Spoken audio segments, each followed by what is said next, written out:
Hello and welcome to my Superman trailer breakdown. Finally! I have not been avoiding this trailer. In fact, I have desperately wanted to cover it. But unfortunately, it dropped while I was traveling. Every video that was posted between December 16th and December 26th was pre-recorded on this channel because I was traveling with my family. So my first day back, I just came back last night. I'm breaking down the trailer. I had hoped that it would drop before I traveled. Oh, I so hoped that it would. I thought maybe it would drop at Brazil Comic-Con. I was hoping it would drop the week of December 9th, but no! It dropped, in fact, while I was driving around the English countryside. It was a crazy situation, but I'm very excited to cover this film. I'm so excited to discuss it with you. And up first, I'm going to share some of my initial thoughts, some of my creative thoughts, some of my business thoughts, and then I'm going to break it down. We're going to go through it in depth. So yes, the trailer performed very well. In fact, it performed so well that if I were Warner Brothers, I'd be thinking, am I releasing this movie at the wrong time of year? Right now, this movie comes out early July, sandwiched between Jurassic World Rebirth or whatever, which I think is only not totally, and then Fantastic Four right after. Superman was fortunate enough to get the trailer out first, but those two movies are going to be really big, and Superman is, in my opinion, a little bit too close to both of them. So I'm like, maybe I should be a Thanksgiving Christmas movie for Superman. I mean, he is very wholesome, right? I also think this trailer benefited from the fact that this year there was no Avatar or Star Wars movie. Usually, the weekend before Christmas, for the past couple of years, Disney has really, a couple of studios have done this, but Disney's made it part of their game plan. They drop a fan-friendly movie. And they didn't have one this year. And so the Superman trailer, in my opinion, kind of filled that need, which has been created at this point. It was brilliant. I mean, I wish Superman had been ready to open on December 22nd or 20th, December 20th. I mean, that would have been fantastic for the film. Avatar does come out next year, so I don't know if Superman could have that date, but it's going to be Wicked, Zootopia, and Avatar. But Avatar doesn't come out till late December. Part of me would wonder if maybe Superman could we were talking about creating another Glicked, right? And we're like, oh, is it Edgar Wright's Running Man movie that's going to be that? And I'd be like, hey, if I were James Gunn, I'd be like, hey, Wicked, I'm going to come in here. I'll be the other half of your Barbenheimer. I think that would be phenomenal for the film. And then they could just eat Zootopia up. I think Zootopia would have a hard time competing with Wicked versus Superman. I think that would be great for both movies. In fact, if I were Universal, I'd be like, please, Warner Brothers, would you consider moving Superman to this date? Because I think that the event quality helped Wicked the first time around very much so. So what do you think? Now that you've seen the Superman trailer and you've seen when the movie was released, how the trailer did at this time of year, when would you like to see the film released? We're not going to see Batman. It was announced today, the next Batman movie until 2027. Oh my goodness. To be fair, I don't think it's James Gunn's fault. A lot of you are like, is he trying to kill this movie because it's not in his universe? He and Matt Reeves are getting along like two peas in a pod. They're in a little DC pod. But, and also James Gunn, I think you always have to take what he says with a grain of salt. But James Gunn has said officially that while Matt Reeves might have finished the screenplay, he hasn't shown James Gunn a completed screenplay. Some of you are wondering why Batman has to come out in the first weekend of October. Well, again, studios have these patterns that do well for them. Joker, first Batman came out beginning of October, and so they feel that's the date that works for the movie. But I think at this point, you just can't make people wait this long. I think it's too long. But people do love Batman. Superman, I'm not so sure. And to be fair, even Zack Snyder's Man of Steel was a soft debut to the DC that he was building. They don't add Superman to all the DC projects to get audiences interested in them. They add Batman. I know that annoys a lot of non-Batman fans. What's wrong with you? Don't hate the player, hate the game. But Superman has never been that type of character where people are like, oh, Superman's in it, I guess I better watch it. No. In fact, to make the Superman sequel successful, they had to add Batman. And it did a lot better. It also imploded the DC universe, and from which it's still not recovering, but whatever. Superman fans, though, are extremely vocal, and they will not hear such slander against their favorite character. They think Superman is the bee's knees, and everyone loves him. And it's hard to, you don't want to break their little hearts, but he's no Batman. I mean, again, maybe James Gunn could make him Batman. You never know, but I don't see that happening here. I see a movie that's probably going to do 600 to 700 million, I would guess, worldwide. The Batman was 772, which was a little soft for a Batman movie. I know a lot of you are like, it was right after the pandemic, Grace, or during the pandemic. A little soft. 772 is a little too far away from $1 billion. Also, especially considering how good that movie was. That movie should have done better. But, if this Superman could get close to the Batman's, if it could get in around 800, that would be fantastic, because that would be like the Batman did. It would be close to James Gunn's Guardian movies, which I don't believe actually ever got to $1 billion themselves. They've come close, but, I would be very happy. I think I would expect this Superman movie I would expect it to have a 6 in front of it. I'd be thrilled if it had a 7 in front of it.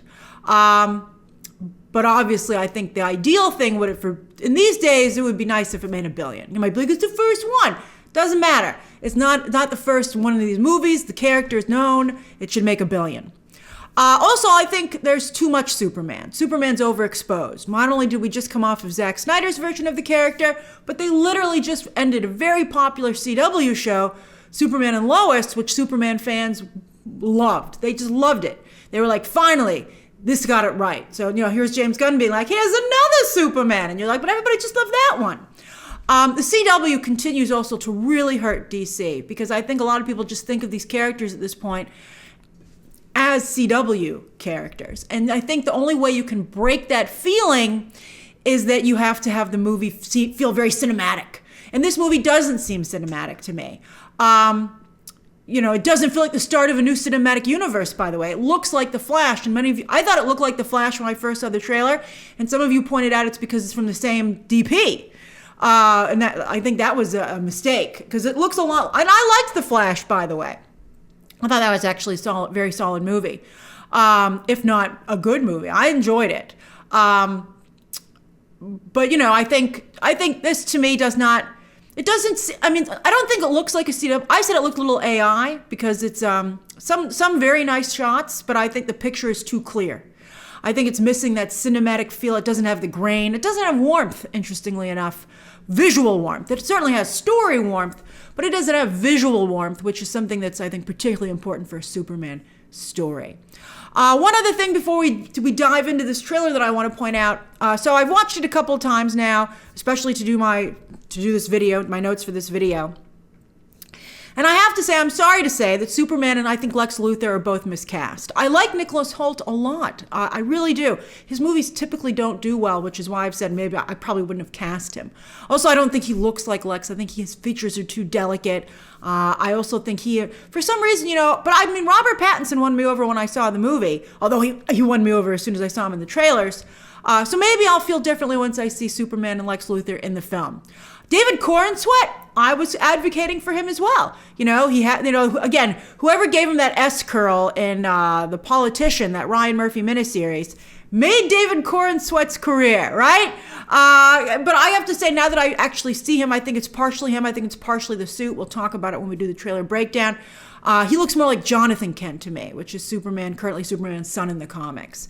If he was playing Jonathan Kent, I think he'd be perfectly cast. Perfect. In fact, excitingly perfect. But I think for Superman, he just doesn't feel like the original superhero. Superman is supposed to walk into the room and you're like, that's a superhero. And right now, David Corenswet Superman just seems like one of many. He doesn't stand out. You're just like, oh yeah, and that's Superman over there. Like, when you have like the Justice League, there are so many members of the Justice League at this point. Although they just started a new Justice League comic and it has a pretty darn freaking good, Dan Mora does the artwork, I think. And it's actually a pretty good comic. And they feature all the Justice Leaguers in there, and Superman and Wonder Woman and Batman always stand out. Even above, I'm sorry, Green Lantern and Flash fans, even above those guys. But here, Superman to me just seems like, one of the crowd. He doesn't stand out. Also, I think the film, I have to say, is lacking sex appeal. The MCU, as I have often pointed out to you, has been built on beefcake. That's the foundation of the MCU, beefcake. And James Gunn, by the way, also to be fair, is not a big beefcake guy. He's not someone who aspires to that formula. But I think he's underestimating how much Chris Pratt did for his Guardians of the Galaxy movies. Chris Pratt started out beefcake. I think he still maintained it to some degree. But, Kevin Feige put beefcake in James Gunn's work. But, Chris Pratt's so zany that I think that's why he and James Gunn still got along. And still, I think James Gunn was cool with it. But James Gunn, obviously, it's fine. You don't need beefcake necessarily to do well. Heart can also do quite well. And I think that this movie, story-wise, has it. Visually, again, a little cold, but I think Lois is phenomenal. And I think Krypto, as I said, I tweeted this when they said Krypto was going to be in the movie, such a big deal. I said, Rocket Raccoon and Groot. People love Rocket Raccoon and Groot. I think adding Krypto to this movie was a stroke of genius, and I'm excited to discuss it with you further as we break down the trailer. It's finally time. Let's go. All right, so we start off in the snowy tundra, which, of course, we're all thinking Fortress of Solitude. So I guess he's pretty close, but he missed it. He missed it. He's not feeling too good. All right, so it's windy. Oh, it's inhospitable unless you're Superman. So he comes shooting in. And right away, I gotta tell you, I don't even like the way he's lying. You might be like, so nitpicky. I don't care. This stuff matters, okay? I think that it doesn't project strength, right? He looks like he's sleeping on his side. I think I would want more of like him like strewn out like that. It doesn't look like a comic book image to me.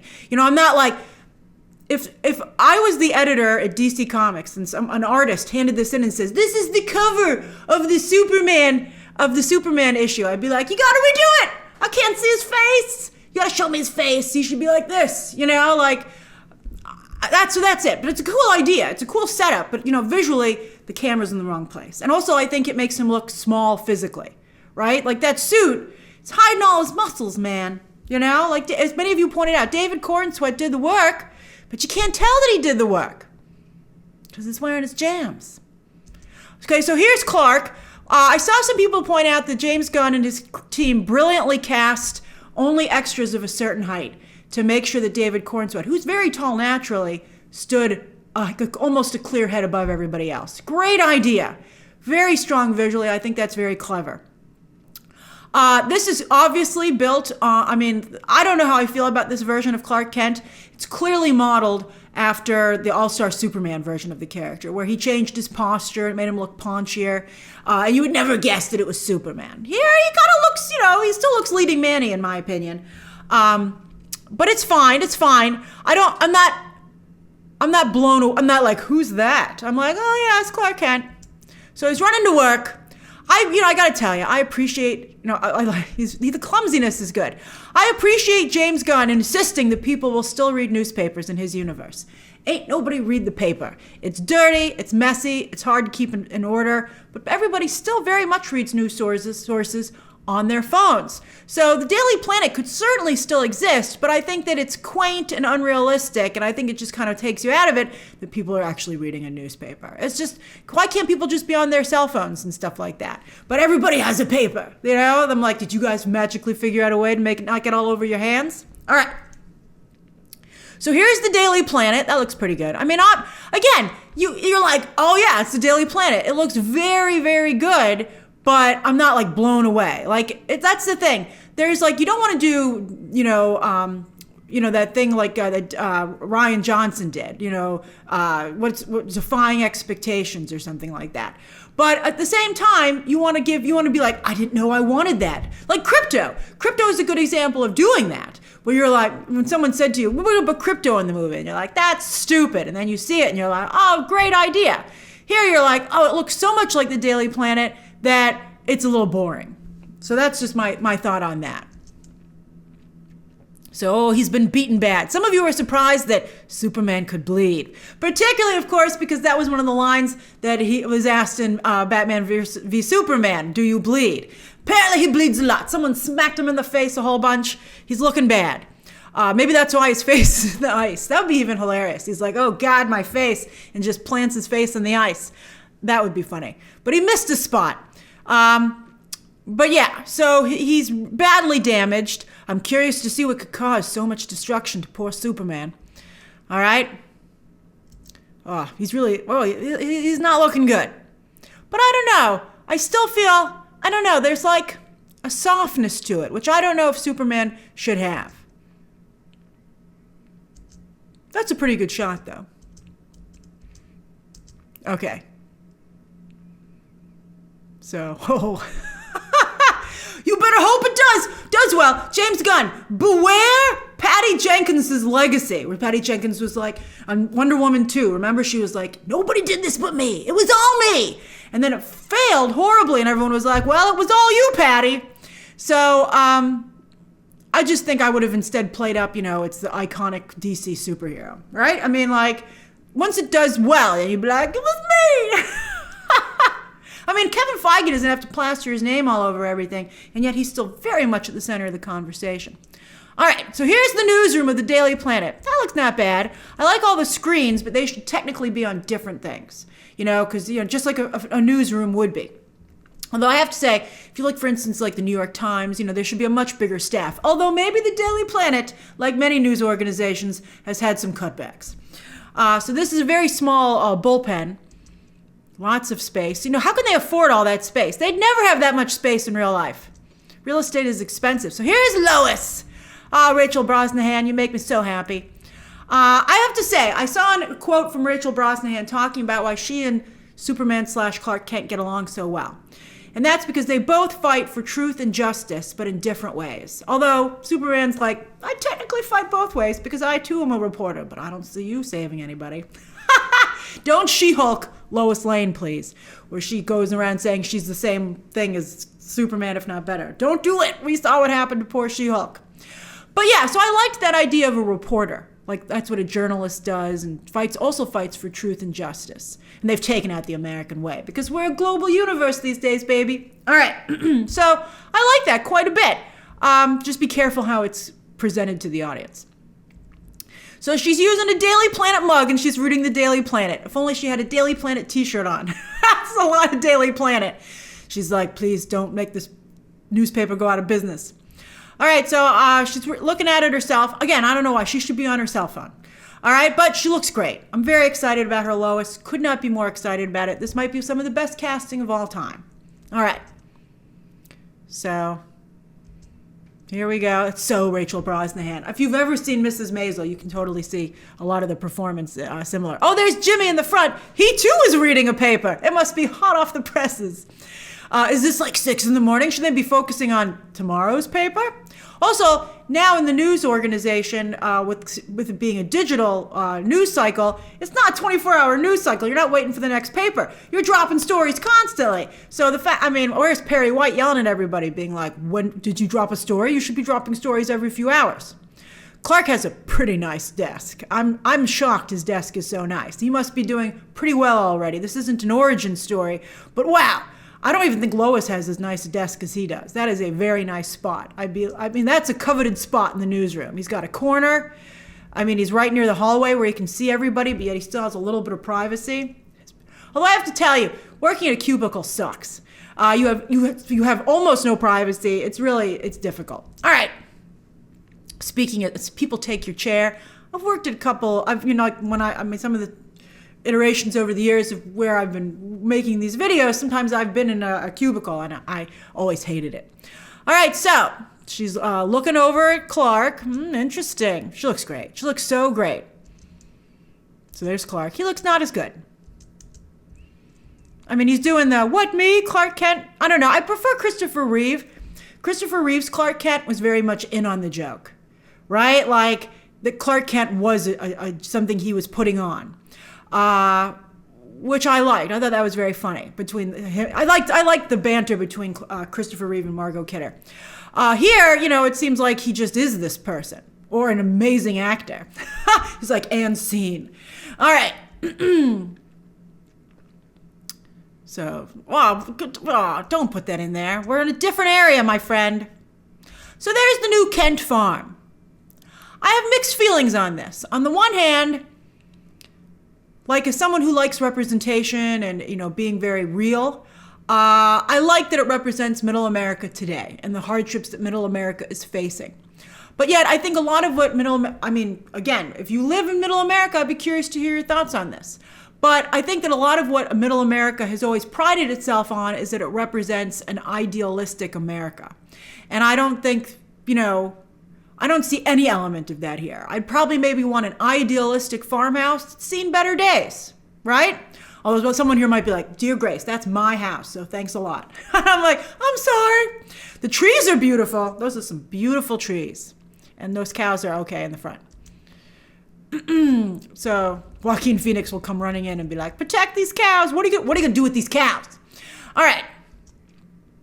So there's Clark and his dad. I hope they don't kill off John. I'm not a fan of the killing of Jonathan Kent, his senior. Not how they named Clark and Lois' son after his father. Not a fan of it. I don't think it's like the Disney way of thinking. We got to kill off one of the parents. And you're like, no, he can have a nice, healthy relationship with his parents. In fact, opposite of Batman, that's one of the defining aspects of Superman. He has that touchstone of both his mother and his father. So, again, interesting. Not at all idealistic in the way they present. Going very much for, it's tough here in Middle America, which it is. It's very tough right now, as it is all over the world. But that doesn't mean you can't comb your hair. Some of you are like, very ironic for you to say that, Grace. I'm trying. I'm not in a movie with the hair and makeup team off to the side. Okay. All right, so I don't think Jonathan Kent's going to be around that long. So this summer, we're like, no, move it. Oh, so he's whistling. Oh, a little blood come out. So, by the way, I have to tell you, I did love the memes that if he had a super cat, he would die in the snow. That was hilarious. All right. So there comes Krypto. When I was traveling, I did show this to my family members, and they went nuts over Krypto. They didn't care for my dad loved it. My dad's a big Superman fan. He was like, this could be the biggest movie of all time. And I was like, Dad, I love that you're so happy about this. As for the rest of my family, they really liked Krypto. So I was like, very smart to have Krypto. He's so cute. He's coming. He's coming. He's coming. He's not that fast. All right, so there he is. Oh, and so this is modeled on James Gunn's own dog, who has a crazy ear like that. And he's a rescue dog, James Gunn's dog. And so I think that I can see the campaigns now. Not only do you do an ad campaign for Krypto and Petco, all the pet stores. You're like, hey, is your pet a super pet? But also, you're like, Krypto's a rescue animal. Just saying. Superman has a rescue animal. James Gunn does. Do you? So I think that's going to be a really wonderful campaign in many ways. And it will also not only help the movie, but potentially do good. And then also, I think a lot of people like to think that could be their pet. People love dogs. They love animals. They're huge. Those videos are huge on Twitter and social media. And so I think people will be like, to their own dog. They're like, you're like my Krypto. You're Krypto to my Superman. And so I think I think it's very, very smart. All right. So there's Krypto. He's like, what's going on, man? Superman's like, it's pretty evident. I'm lying in the snow. Lassie, you are not. Okay. But this is kind of like Lassie. That's fascinating. That's really smart. People loved Lassie. Is there trouble in the well, girl? Here it's like, take me home. So he's like, I don't know. Can't he grab his collar? I wonder if the cape is sewn in like that so he can drag him home like that. He doesn't seem to be able to fly. Is he just going to drag Superman over the ground? All right. Well, anyway. All right. So yeah, he's going to take him home. All right. So that's very cute. All right. So what's wrong with this girl? Hello? How do you, we'll see. We'll see if there's an explanation as to why she's not aware of what's happening here. So yeah, then we got another kaiju. There is a kaiju in, the Suicide Squad from James Gunn, but whatever. All right. I don't even know what that is. It looks like some kind of air canisters or something. So Superman comes in. Oh, he saves her. All right. Why doesn't he just fly her out of there?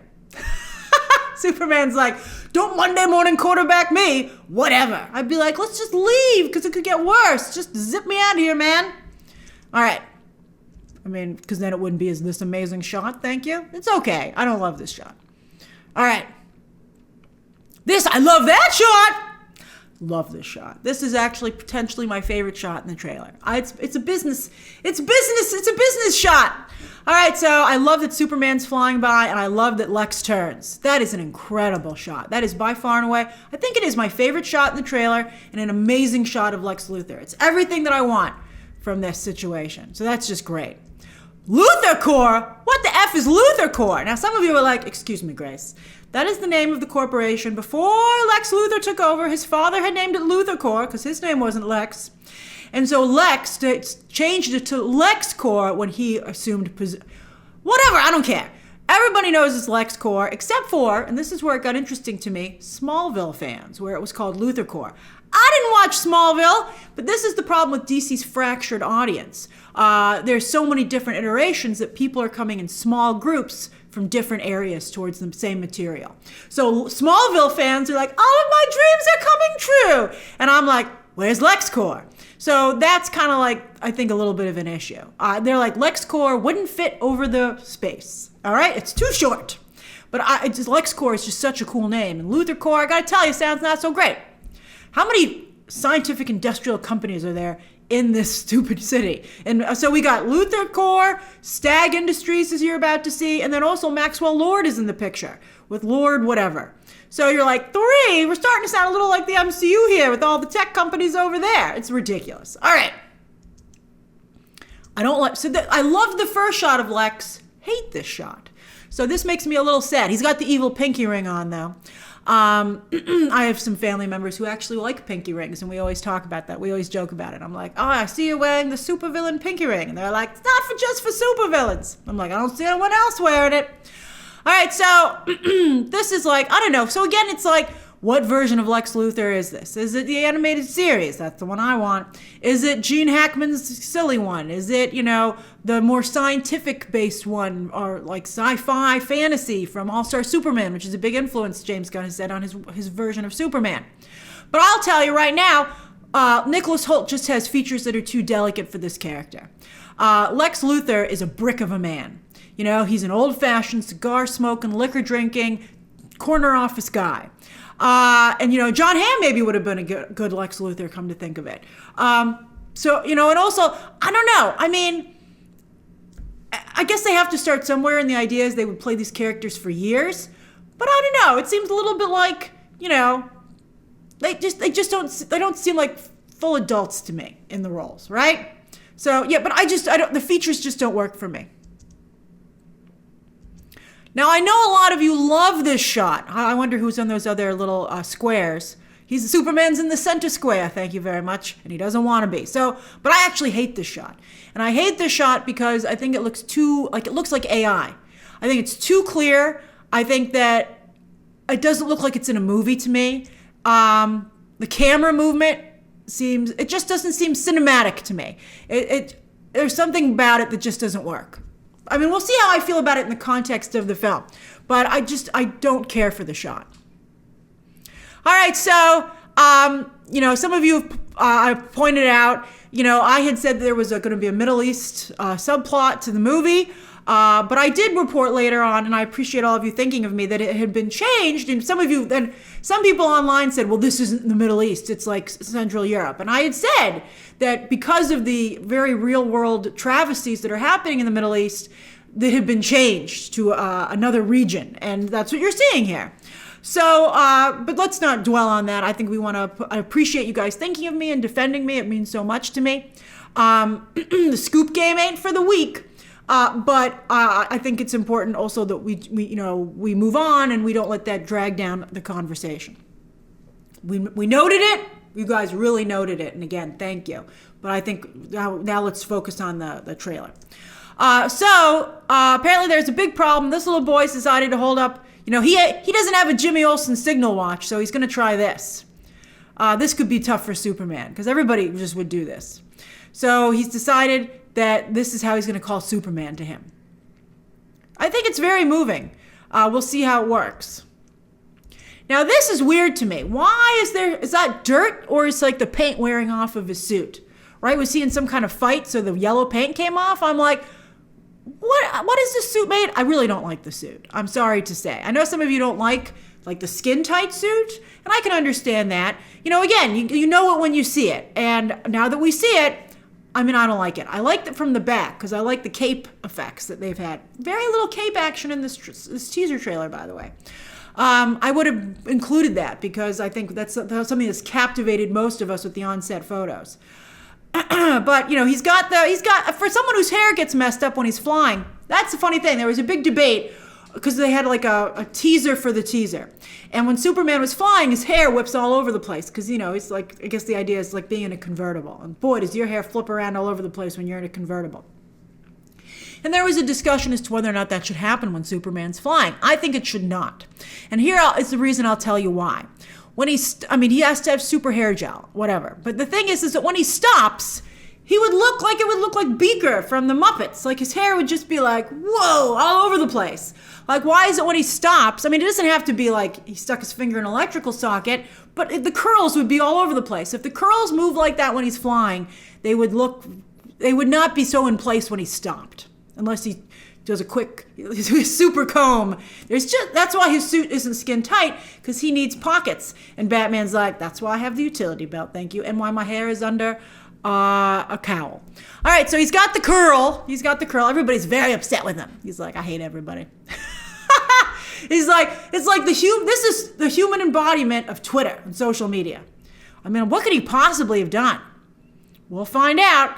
So here he is in Stag Industries, we find out, and they won't stop, even though he's in the building. They're like, F you from outside. And I don't know if he's trying to read the directory, but he's taking a break for a second, which I think is pretty hilarious. I like it. I would like it if he was reading the directory. He's like, what floor is Simon Stagg on? Let me see. But he needs a moment. Just give me a moment, please. All right? He's very upset. I don't know what's going on with his hair. All right. So there was a big discussion about Hawgirl's like, I'm in this photo too, thank you. But everyone's like, nobody can see you with the bowl cut, thank you. And so yes, there's been a lot of debate as to whether or not this is a good idea. All right, so I think it was here's the thing. This is very comics accurate, but to a specific era in the comics. There's another issue.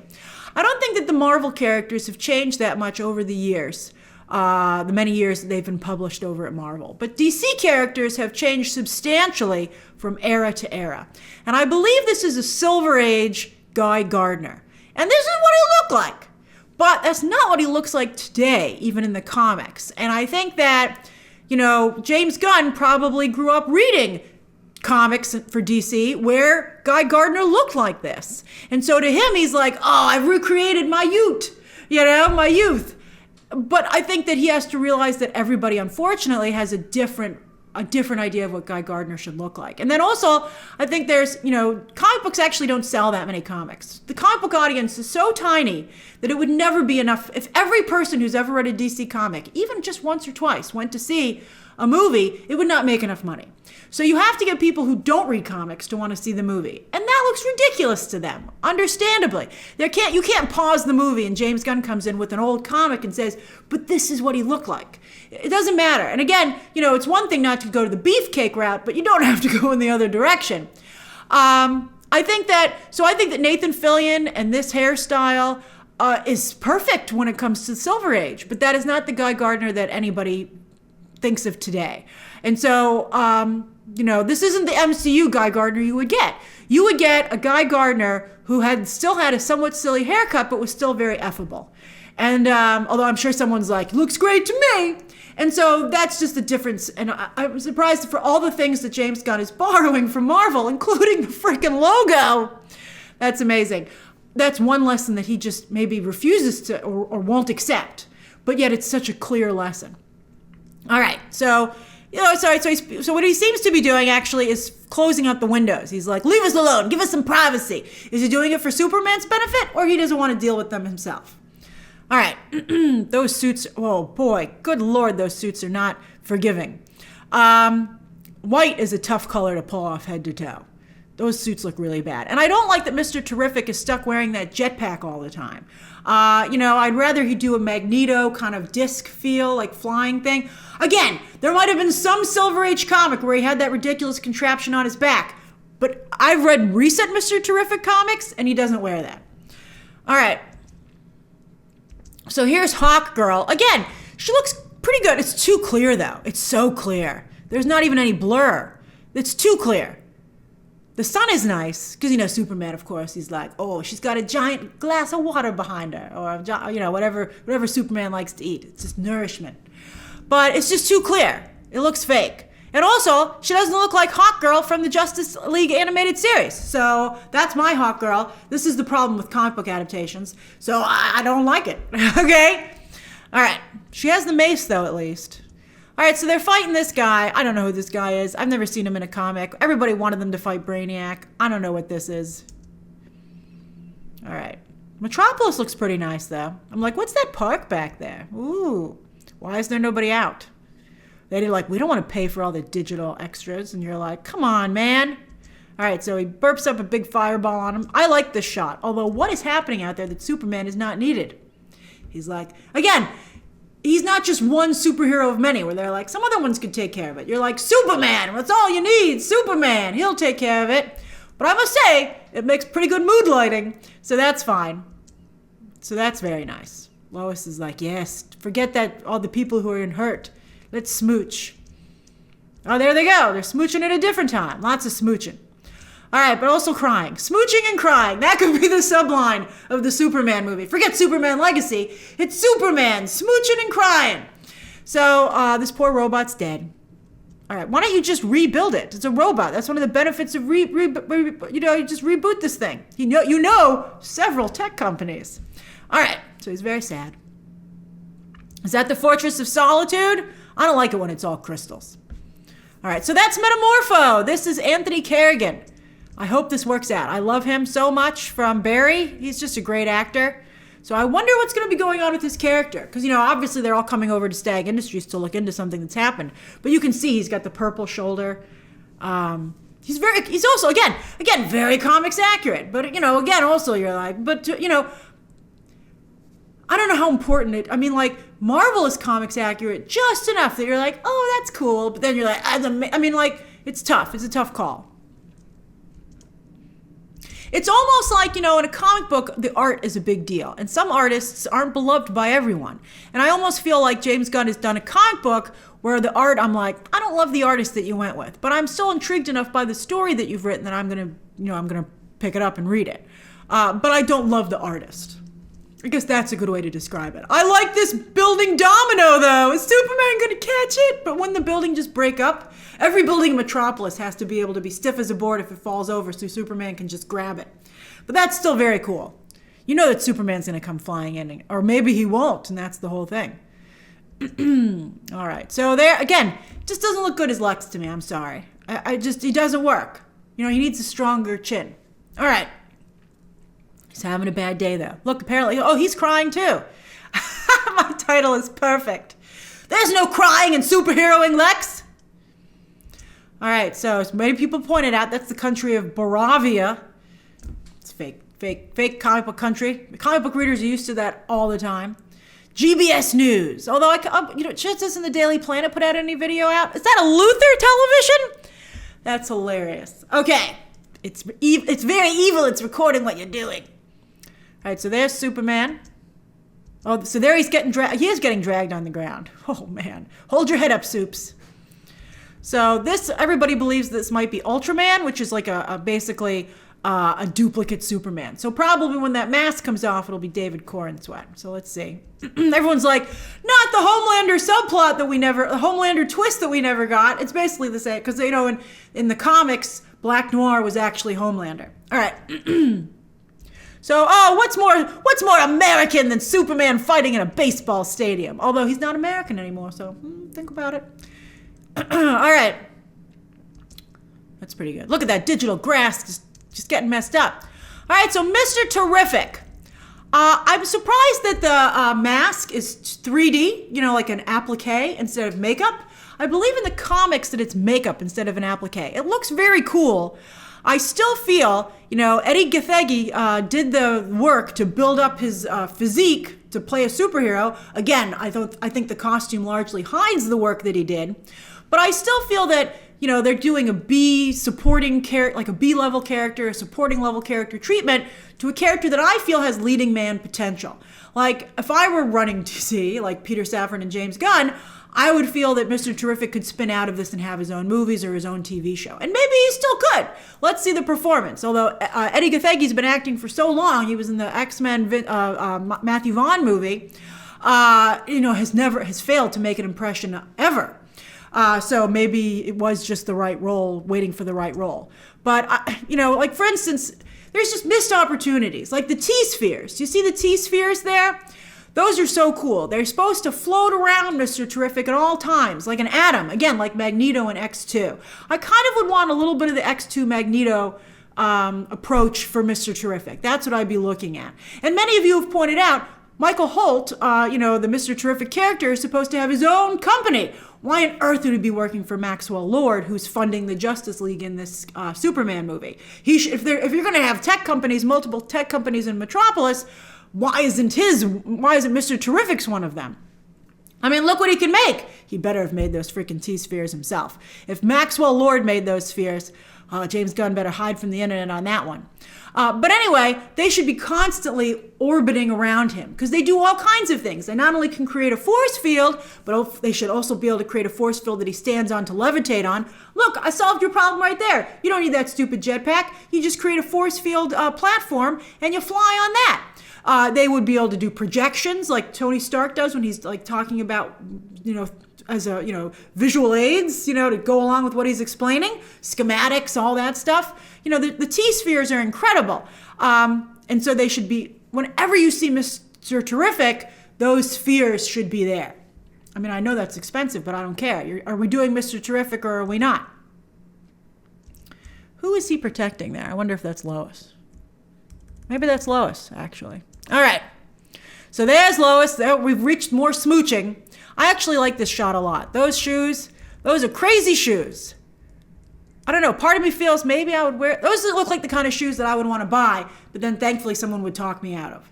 But I do like this shot a lot. I do very much like their relationship. And again, that has really struck a chord with me, how they both have the same goal. I like that a lot. I think it elevates Lois, but we ought to be careful. Not to the same level of Superman, but closer. All right. Smoochy smooch. That's a cool shot when he flies right into the sun. He's like, recharge time.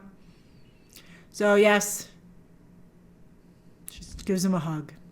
I guess he's finally going to go out there. He's like, he's like 15 minutes later, he's like, well, no one else has fixed this. I guess I better go out there. All right. July 11th. Isn't it weird? Why does the logo look like this here, but yet on the poster, it looks like the Marvel Studios logo? I mean, let's have some consistency here. Let's just go with this because the other one looks too much like the Marvel Studios logo. And then, of course, people are going to want to see this in IMAX. You're going to want to see it in premiere screens for sure. All right, so the trailer went back to the beginning. All right, so that's my breakdown of this trailer. I'm very curious to hear your own thoughts down below now that you've heard mine in depth. And of course, as always, you can check out some more videos right now.